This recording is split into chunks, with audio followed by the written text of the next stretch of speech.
週刊ハッチポットニュース。この動画は日本語だけで VR アニメが作れてしまう、さらに作ったアニメを VR で体験できるプラットフォームハッチポット VR 作品の紹介やアップデート情報をお伝えする内容となっています。それでは早速今週連載分の作品を紹介します。銀幕の天使4話。この物語は映画を作成する主人公須藤昭彦と突如現れた少女ミヤと共に映画作りをする作品です。前回3話でミヤは台本にないことをし始め、そのまま消えてしまう。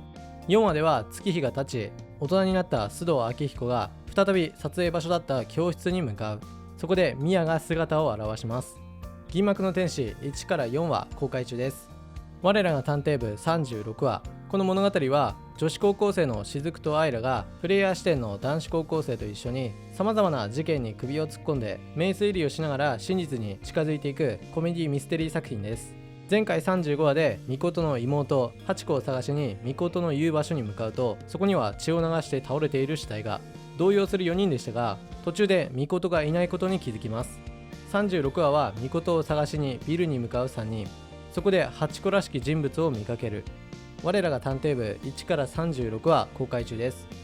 3人同好会23話。この物語は仲のいい3人、さくら、りく、てつ。仲がいいからといってその人の全てを知っているわけではない。3人それぞれの視点で物語を楽しむ新感覚な作品です。前回22話でりく、てつがさくらの家に来ることに。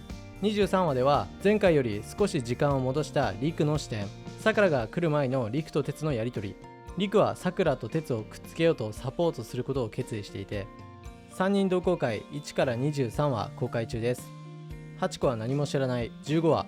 この物語は男子高校生の薫がある日の夕方、世の中のことを何も知らないハチコと出会い、そのハチコが繰り広げるドタバタコメディヒューマンドラマとなっています。前回14話ではアイルが薫を家に誘うことに。15話はアイルのクッキー作り特訓に付き合う薫。その過去の話を聞き、ハチコが料理を作ると言い出し、ハチコは何も知らない1から15話公開中です。カクリオと異界の姫10話。主人公一ノ瀬いつかは働き始めたばかりの社会人1年目。ある日の夕焼けの時間、同期の榊一馬、白藤司と別れたいつかは実技訓練生の綺麗な少年とぶつかってしまう。そして上司である時梨明人が待つ開発室の扉を開けると、そこは不思議な香りに満たされていた。気がついたらいつかはどこか知っているようで見知らぬ世界、閣竜へと迷い込んでいました。こちらはプロ声優によるハッチポット VR 公式フルボイス作品です。前回9話で忠之にシギと話しているところを見られてしまう。すると忠之からシギは自分の息子だと告げられる。その後領主の間で全員が集まり今回の経緯を話すことに。しかし一馬と忠之は動揺を隠せない様子で。閣竜と異界の姫プロローグ1話から本編10話公開中です。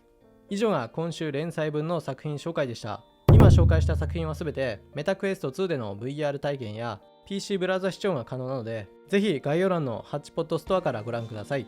はじめの話は無料で見れますよ。またハッチポット VR では VR 作品を作るクリエイターさんを随時募集しています。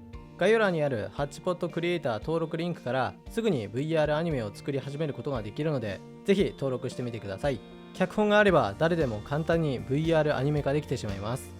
連載作品の情報、イベント情報などは今見ているハッチポット公式 YouTube や Twitter で発信するので、興味ある方はぜひチャンネル登録とフォローお願いします。それではまた来週お会いしましょう。